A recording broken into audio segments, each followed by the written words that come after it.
જય સ્વામિનારાયણ. શ્રી સ્વામિનારાયણ ગુરુકુલ સંસ્થાન રાજકોટ સંચાલિત શ્રી સ્વામિનારાયણ ગુરુકુલ જ્ઞાનબાગ જુનાગઢ. વિદ્યાર્થી મિત્રો, હું બગથરિયા જયેશ. આપણે વર્તુળ ચેપ્ટર ભણતા હતા 10મા ધોરણમાં. આપણે વર્તુળ ચેપ્ટર ગણિત વિષયમાં ભણતા હતા. એમાં વર્તુળ ચેપ્ટર સમાપ્ત થઈ ગયું આમ તો, પણ ટેક્સ્ટબુકની અંદરથી આપણે કાંઈ જે ટેક્સ્ટબુકમાં આપેલું છે 10.1, 10.2, 10.3 એ આપણે હજી શરૂ કર્યું નહોતું, કારણ કે એમાં 10.1 અને 10.2 સ્વાધ્યાય છે. જ્યારે આપણે રેફરન્સ બુકમાંથી ટેક્સ્ટબુક રેફરન્સ બુકમાંથી આખા ચેપ્ટરની થિયરી, દાખલાઓ બધું કરાવી દીધું છે. બધું આખું ચેપ્ટર પૂરું જ થઈ ગયું છે એમ માની લો. એમાં આપણે નંબર રાખ્યો તો 11. કેમ તો કે ટેક્સ્ટબુક છે એની અંદર તમે ખરેખર ગણતરી કરો તો 2 ચેપ્ટરો ભેગા છે, 6ઠું ને 7મું 2 ભેગા છે, બરાબર. પહેલાં જૂના કોર્સમાં એટલે કે આની પહેલાંના વર્ષોમાં 6ઠું ને 7મું 2 અલગ અલગ આવતા. અત્યારે એક જ ચેપ્ટર 2 થઈ ગયું, એટલે એનો ક્રમ આ ચેપ્ટરનો ક્રમ અત્યારે 10 છે, પહેલાં 11 હતો. તો મેં તમને ડીપલી આખું ચેપ્ટર કરાવી દીધું છે. હવે તમારે આ તો એકદમ સરળ છે. અત્યારે હવે જે ટેક્સ્ટબુકનું સ્વાધ્યાય 10.1 લઈએ છે આ એકદમ સરળ છે. તો મેં અહીંયા પ્રશ્નો થોડાક લખ્યા છે અને અહીંયા જેટલું થયું એટલું આમાં લખી નાખ્યું છે, બરાબર. તો હવે આપણે સ્વાધ્યાય 10.1 જોઈએ. વર્તુળ ટેક્સ્ટબુકની અંદર, પાઠ્યપુસ્તકની અંદર જે સ્વાધ્યાય 10.10 આપેલું છે, ચેપ્ટર 10 વર્તુળ, એમાં 10.1 હવે તમે ટેક્સ્ટબુકની અંદર જોઈ શકો છો. પહેલો પ્રશ્ન છે, વર્તુળને કેટલા સ્પર્શકો હોય? ભાઈ, આ વર્તુળ છે એને સ્પર્શક કેટલા હોય? તો અહીંયા ટપકું, અહીંયા ટપકું, આ અનંત સ્પર્શકો હોય. જેટલા દોરવા આવે એટલા, જેટલા શિરોબિંદુ હોય. વર્તુળ બનાવવા માટે આવા ટપકા તમને યાદ છે, જેટલા ટપકા છે એટલા સ્પર્શકો દોરી શકે. તો વર્તુળ અસંખ્ય બિંદુઓથી બનેલું હોય એટલે અસંખ્ય સ્પર્શકો હોય. તો આ પહેલા પ્રશ્નનો જવાબ થાય અસંખ્ય. કેટલા હોય? તો કે અસંખ્ય. પછી પ્રશ્ન નંબર 2માં ખાલી જગ્યાઓ છે, પહેલી, બીજી, ત્રીજી ને ચોથી. તો એમાં ખાલી જગ્યામાં પહેલું છે, સ્પર્શક વર્તુળને ખાલી જગ્યા બિંદુમાં છેદે. જોજો અહીંયા આ વર્તુળ, આ અહીંયાથી દોરેલો સ્પર્શક, તો એ વર્તુળને કેટલા બિંદુમાં છેદે? એક અને માત્ર એક જ બિંદુમાં છેદે તો જ એને સ્પર્શક કહેવાય. તો સ્પર્શક વર્તુળને એક અને માત્ર એક જ બિંદુમાં છેદે. તમારે એક લખવું હોય તો પણ સાચું જ થાય. એના પછી છે, વર્તુળને 2 બિંદુમાં છેદતી રેખાને ખાલી જગ્યા કહે છે. વર્તુળને 2 બિંદુમાં છેદતી રેખા, ધ્યાન રાખજો, વર્તુળને 2 બિંદુમાં છેદતી રેખા દોરવી હોય તો આમ દોરાય. આને સ્પર્શક ન કહેવાય, પણ શું કહેવાય? છેદિકા કહેવાય. શું કહેવાય? 2 બિંદુમાં છેદે તો છેદિકા, 1 બિંદુમાં છેદે તો સ્પર્શક, તો એને કહેવાય છેદિકા. વર્તુળને વધુમાં વધુ ખાલી જગ્યા સમાંતર સ્પર્શક હોય. ધ્યાન અહીંયા આપજો. હવે ખાસ અહીં ધ્યાન, આ વર્તુળ, આ 2 સમાંતર થયા, તો કેટલા સમાંતર સ્પર્શકો થયા? 2. કાં તો આમ સમાંતર દોરી શકાય અથવા તો આમ સમાંતર દોરી શકાય, આમ અને આમ. તો સમાંતર સ્પર્શકોની સંખ્યા કેટલી થઈ? 2. આમ અથવા આમ. વર્તુળને ખાલી જગ્યા સમાંતર સ્પર્શકો હોય તો લખવાનું છે તમારે 2. કેટલા સમાંતર સ્પર્શકો હોય? 2. હવે પછી આવે છે વર્તુળને વધુમાં વધુ 2 સમાંતર સ્પર્શકો હોય. વર્તુળ અને સ્પર્શકના સામાન્ય બિંદુને શું કહેવાય? આ વર્તુળ અને આ એનો સ્પર્શક 2 ક્યાં છેદે? આ બિંદુએ. આ બિંદુને કહેવાય સ્પર્શ બિંદુ. શું કહેવાય? સ્પર્શ બિંદુ. તો મિત્રો, અહીંયા તમારો પ્રશ્ન પહેલો અને બીજો સમાપ્ત થઈ ગયો, પહેલો અને બીજો સમાપ્ત થઈ ગયો. હવે આપણે પ્રશ્ન નંબર 3 તરફ પ્રયાણ કરીએ. ટેક્સ્ટ બુકની અંદર તો એકદમ સીમિત દાખલાઓ છે, એકદમ સીમિત. જ્યારે મેં તમને એટલા ઘણા બધા દાખલાઓ કરાવી દીધા. આપણે એનું નામ 11.11 એટલે રાખ્યું હતું કે તમે એને ડીપલી ભણો, એમાં કોઈ વસ્તુ બાકી રહેવા નથી દીધી. આપણે જેટલા જૂના પુસ્તકો હતા એમાં આવતા દાખલાઓ એને મેં ક્રમ આપી દીધા મારી રીતે અને તમને કરાવ્યા છે. હવે ક્વેશ્ચન નંબર 3 છે એ કેવો છે જુઓ જરા. એમાં એમ કીધું 5 સેમી ત્રિજ્યાવાળા વર્તુળના કોઈ બિંદુ 5 સેમી ત્રિજ્યાવાળા વર્તુળના કોઈ બિંદુ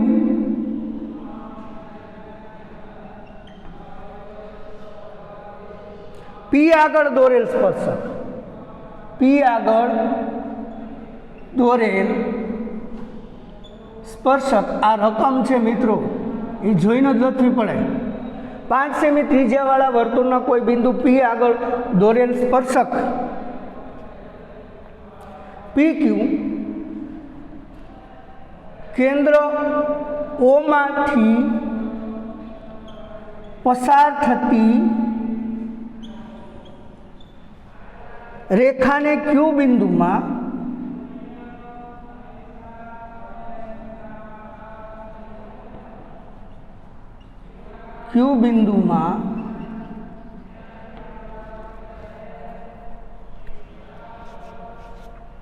છેદે છે.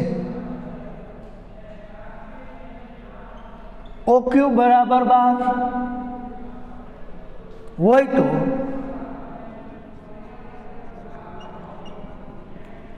PQ શોધો. આમ કીધું, આ એનો ઉકેલ. બરાબર ધ્યાન રાખજો, પેલા આકૃતિ આવડવી જરૂરી છે. આ વર્તુળ, આ એનું કેન્દ્ર. હું કીધું 5 સેમી ત્રિજ્યાવાળા વર્તુળના કોઈ બિંદુ પી આગળ દોરેલ સ્પર્શક, આ વર્તુળનું કોઈ બિંદુ, આ પી બિંદુ, એની આગળ દોરેલો આ સ્પર્શક, પી બિંદુ આગળ દોરેલ સ્પર્શક.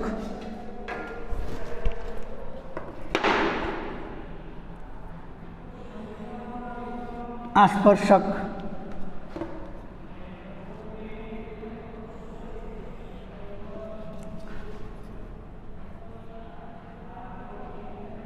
આ કેન્દ્ર, આ કેન્દ્રમાંથી સ્પર્શક ઉપર દોરેલો લંબ.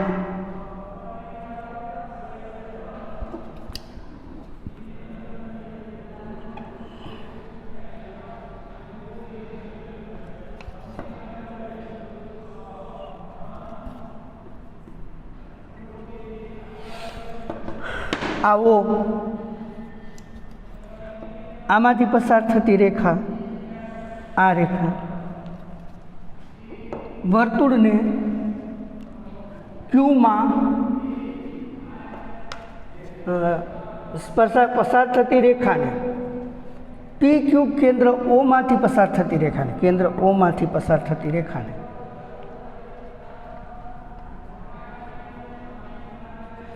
ક્યુ બિંદુએ છેદે છે.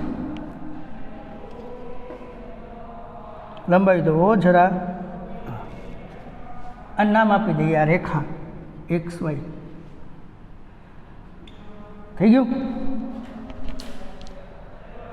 હવે આ બની ગઈ આકૃતિ.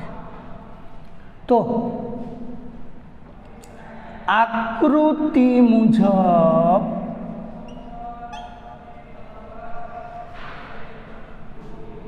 OP, જોજો અહીંયા, OP લંબ PQ, OP PQ ને લંબ છે, તેથી ખૂણો P માં ખૂણો P બરાબર 90°.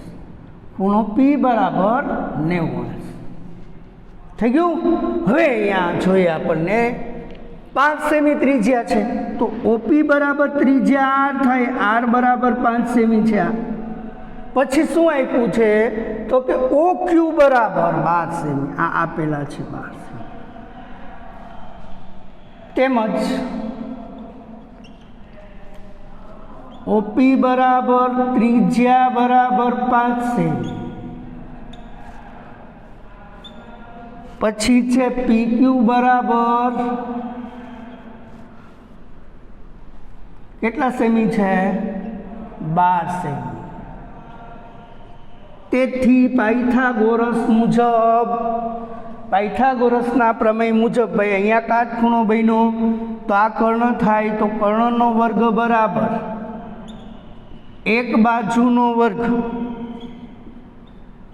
વત્તા બીજી બાજુનો વર્ગ, કોણ આપ્યું છે PQ, OP આ 5નો વર્ગ, PQ નો વર્ગ, PQ બરાબર કેટલા છે,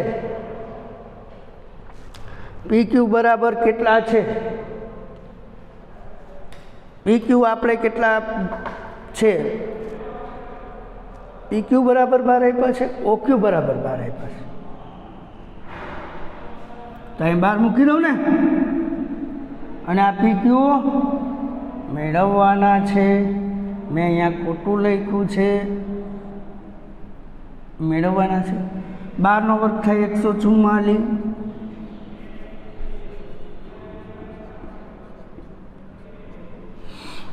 5નો વર્ગ થાય 25,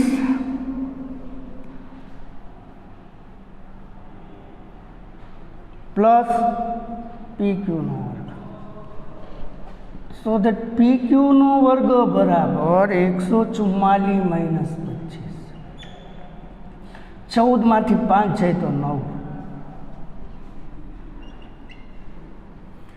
13માંથી 2 જાય તો 11, 3માંથી 2 જાય તો 1, 1 ના 1, 119 આવ્યા PQ નો વર્ગ બરાબર, તો PQ બરાબર વર્ગમૂળમાં 119 થાય, આ મળી ગયા PQ। પ્રશ્ન નંબર 2 અહીંયા સમાપ્ત થયો। એકદમ ઇઝી પ્રશ્ન છે મિત્રો, એકદમ એટલે એકદમ કેને કહેવાય, એકદમ 12 પાયથાગોરસનો પ્રમેય PQ, પાયથાગોરસ મુજબ દાખલો ગણવાનો। ક્વેશ્ચન નંબર 4,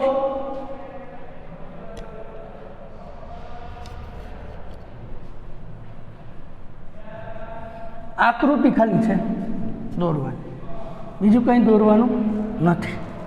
ક્વેશ્ચન 4માં માત્ર ને માત્ર આકૃતિ દોરવાની છે।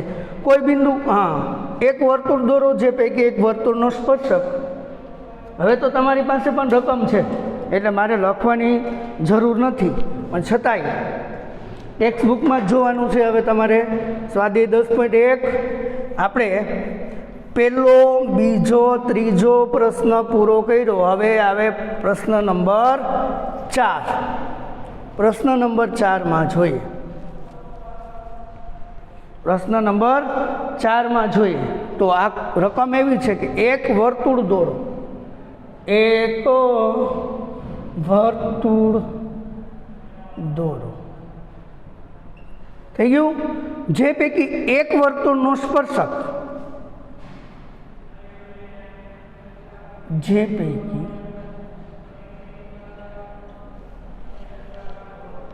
એક વર્તુળ દોરો જે પૈકી એક વર્તુળનો સ્પર્શક એક વર્તુળનો સ્પર્શક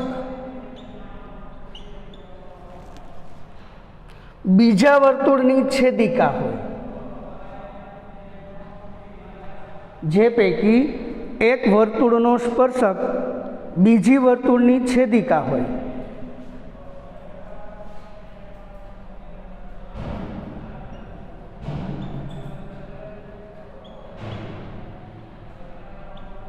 જો ભાઈ રકમ જોઈને જ લખવી પડે હો, બીજી વર્તુળની છેદિકા હોય તેવી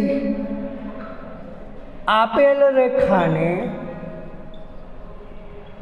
સમાંતર હોય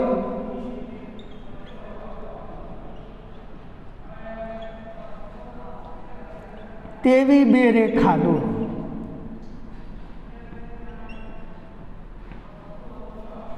તેવી બે રેખા દોરો. ઉકેલ. આકૃતિ ખાલી રકમ જ કન્ફ્યુઝ કરવા વાળી છે. આ વર્તુળ દોર્યું, આ વર્તુળ લે,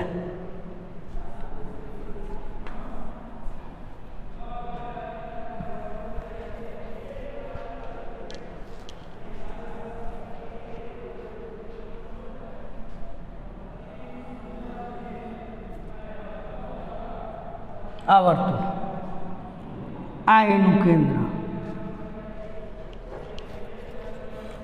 આ એની જીવા દોરી નાખો.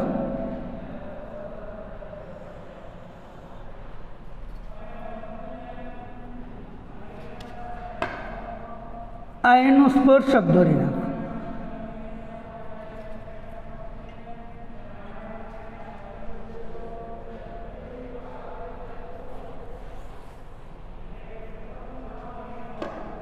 અને હજી એક રેખા અહીં દોરી નાખો.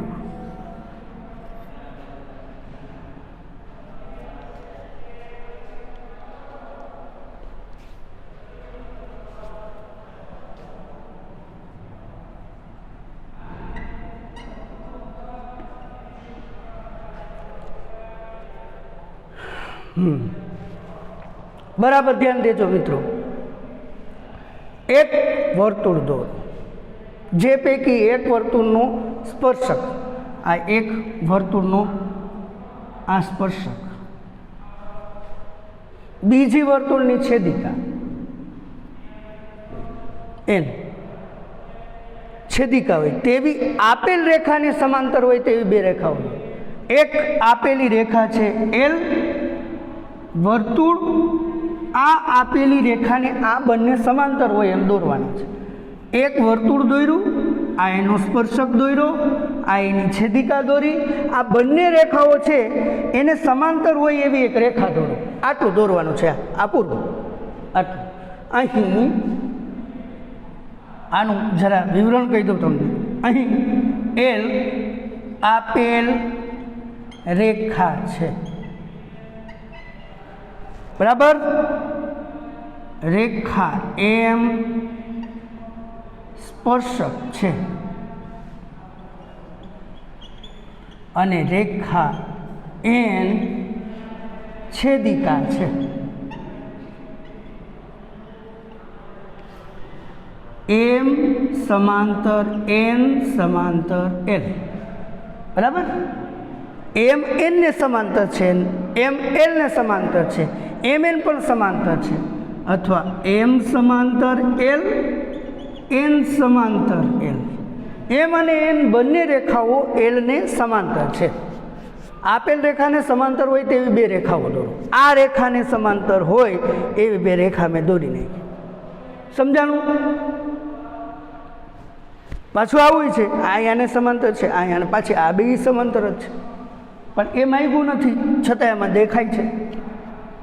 રેખા એમ એલને સમાંતર છે, રેખા એન એલને સમાંતર છે, ત્રણેય એકબીજાને સમાંતર છે. જો તો અહીંયા પ્રશ્ન નંબર 4 પણ સમાપ્ત થાય છે.